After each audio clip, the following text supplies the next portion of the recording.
এরপরে আমরা যে প্যাসেজটা দেখব সেটা হচ্ছে গ্রাফিতি নিয়ে, ঠিক আছে? এটাও কিন্তু ভালো একটা গুরুত্বপূর্ণ প্যাসেজ আসতে পারে। তো এখানে কি বলা আছে গ্রাফিতি সম্পর্কে, এটা একটু পড়বা যে সাম্প্রতিক সময়ে বিশেষ করে জুলাই গণঅভ্যুত্থানের সময় গ্রাফিতি বা দেওয়াল লিখন প্রতিবাদের একটি শক্তিশালী প্রকাশ হিসাবে পুনরায় আবির্ভূত হয়েছে।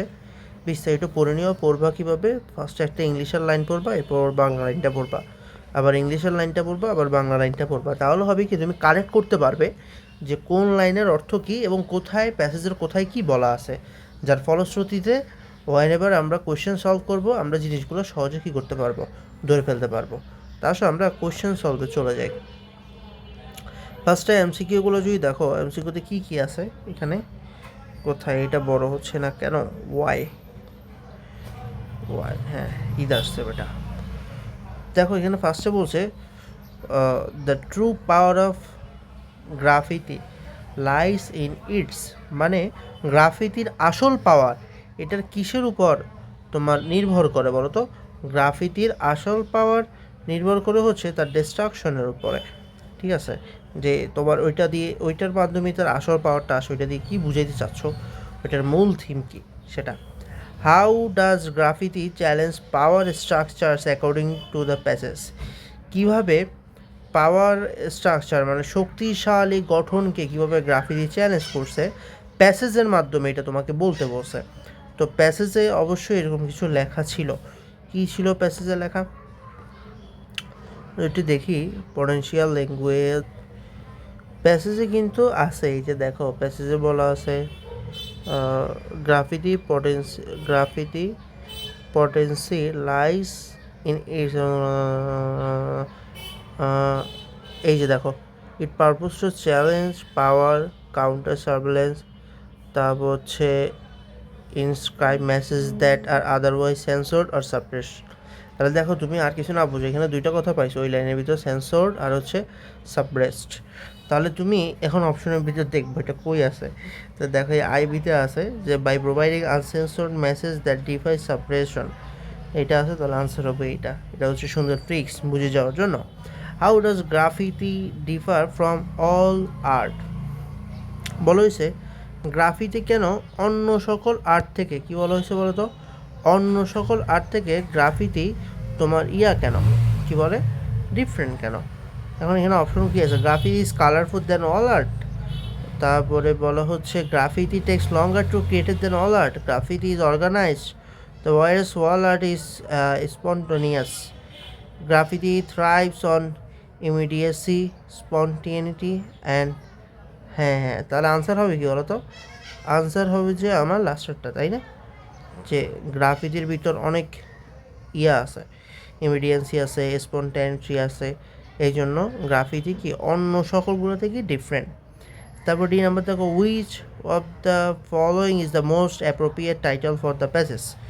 আচ্ছা, নিচের কোনটা সবচেয়ে ভালো হইতো আর কি এই প্যাসেজের টাইটেল দিলে, বুঝছো? সেটা কোনটা সেটা তোমাকে লিখতে বলছে। তাহলে এখানে আছে দ্য রিভলিউশন, কী বলে, revolutionary role of graffiti in recent fall of the autocratic government, the July uprising and অবশ্যই আমরা বুঝতে পারতেছি যে এখানে কোনটা থাকবে, এক নম্বরে থাকবে। সেটা হচ্ছে কি, সেটা হচ্ছে the revolutionary role of graffiti in recent, মানে গণ অভ্যুত্থানে গ্রাফিতির যে একটা কি বলে রোল ছিল সেই সম্পর্কে এই প্যাসেজে বলা হয়েছে। তাহলে এটাও একটা ভালো প্যাসেজের টাইটেল দেওয়া যেত। তারপর number, graffiti often serve as a voice for the ensuring their struggles are remembered and here. বলছে গ্রাফিতিকে বলা হচ্ছে যে গ্রাফিতিকে সচরাচর ধরা হয় কণ্ঠস্বর হিসাবে dash ensuring struggles and remembered and here, কিসের তোমার হিসাবে। আমাদের দেখো অপশনে কী আছে, অপশনটা দেখি আগে একটু। অপশনে আছে যে অপশনে মার্জিনালাইজড আছে, মানে তোমার হিসাবে ধরা হয় গ্রাফিতিকে, যারা একটু আছে ওদের হিসাবে ধরা হয়। বললাম, কিছুই বললাম না, আপাতত এটা মনে রাখো, তোমার এত বুঝে তো তুমি এখন বুঝবে না। তারপরে what can be inferred about the relationship between past and pre, তারপরে চোখে দেখতেছি না, পাস্ট অ্যান্ড প্রি, তারপরে হচ্ছে and struggle for justice in, এটা মানে বুঝে যে তোমার what can be inferred about the relation between pre and past struggles for justice in বাংলাদেশে। বাংলাদেশের জাস্টিসের ক্ষেত্রে কী অনুমান করা হয় যে অতীত এবং বর্তমানের মধ্যে কী সম্পর্ক আছে। তাহলে দেখো আমরা এটার আনসার কী লিখতে পারি। তুমি যদি প্যাসেজ পড়ে আসো that's will be easy for you.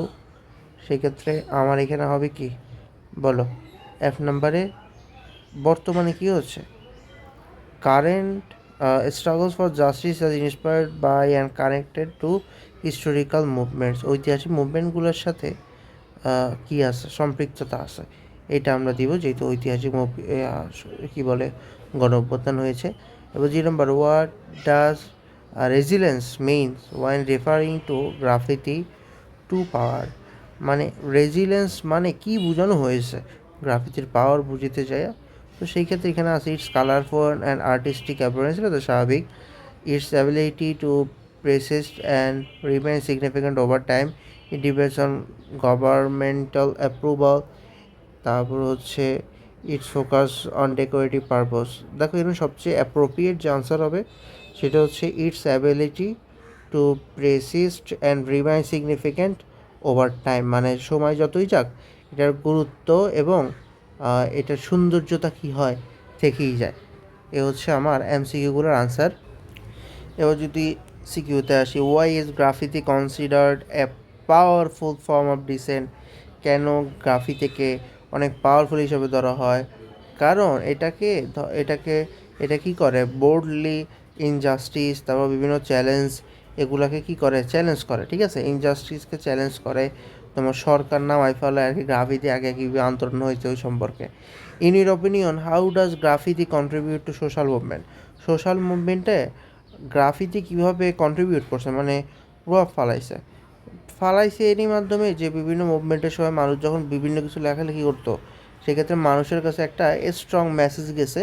ওই মেসেজের ফলে কী হয়েছে, এটা আমাদের এই ইয়ার ভিতরে অনেক বেশি প্রভাব ফেলতে পারছে। What does the phrase graffiti comfort the disturbed while disturbing the comfort main in the passage. মানে প্যাসেজে এই বাক্য দ্বারা কী বোঝানো হয়েছে? তাকে এই বাক্য দ্বারা বোঝানো হয়েছে যে গ্রাফিতি তো কী হয়, কোনো কিছুর না, কারো অনুমতির অপেক্ষায় থাকে না, এটা করাই হয় যাতে আমরা কী করতে পারি, আন্দোলন করতে পারি। সেই ক্ষেত্রে যারা এটা করে তাদের একটা কী থাকে, ভয় থাকে যে তাদেরকে কোনো ধরা হয় এটাই কি না, সেজন্য। তো এটা তুমি আনসারটা দেখো, এটা নিজের থেকে লিখতে হবে, এটা প্যাসেজ থেকে পাবা না। What does the phrase graffiti, আচ্ছা গেছে এটা হাউ, না না না না না না না না না না না এটা না, এটা না। বলছে কি, ওয়াই ডু, সি নাম্বারটা আবার বলি, why do you think graffiti is often create quickly and anonymously. এটা না, ঠিক আছে, আমি 4 নাম্বারটা আগে বলে ফেলছি, সমস্যা নেই। তারপর 3 নাম্বারে ছিল যে কেন গ্রাফিতিকে খুব তাড়াতাড়ি এবং খুব কি তৈরি করে ফেলা হয়। হ্যাঁ, কারণ হচ্ছে কি, কারণ গ্রাফিতি সবসময় কি না, তোমার ওই যে কর্তৃপক্ষের কাছে তুমি সবসময় এটা অনুমতি নাও পেতে পারো, এই জন্য যারা করে ওরা খুব তাড়াতাড়ি করে ফেলে। আর ডি নাম্বারটা হচ্ছে what does the phrase graffiti comfort disturbing, what disturbing the comfort. এর মানে হচ্ছে the phrase means the graffiti gives hope and comfort to the operation suffering people but it makes powerful or privilege people feel uneasy by exposing the truth. মানে graffiti কী করে, যারা অনৈতিক খারাপ মানুষ আছে তাদেরকে এক্সপোজ করে দেয়। ঠিক আছে, ওই জিনিসটা তোমাকে লিখতে হবে, এটা তুমি এখানে পাবা, এই জায়গার ভিতর পাবা। ঠিক আছে, এই জায়গার ভিতর পাবা। হ্যাঁ, এরপরে লাস্টে এই নাম্বারে কী আছে, how was the inclusivity reflected in the graffiti during the July uprising. July uprising সময় এই গ্রাফিতি কীভাবে উদ্বলিত করেছিল সেই জিনিসটা তোমাকে কী করতে হবে, বিস্তারিত লিখতে হবে। তো বোঝা গেল এই প্যাসেজটা যদি আসে মোটামুটি তোমার থেকে একটু ভেবেচিন্তেই করতে হবে। তুমি আনসারগুলো দেখো, প্যাসেজ থেকে একটু খুঁজো। আমি মুখে দিলে দেখো, মুখে বলে দিলে তুমি তো এটা আর হইলো না, তোমাকে প্যাসেজ থেকে খুঁজতে হবে। আমি অর্থগুলো একটু বলে দিলাম, তুমি খুঁজে নিজে একটু করার চেষ্টা করো, ইনশাল্লাহ পারবা।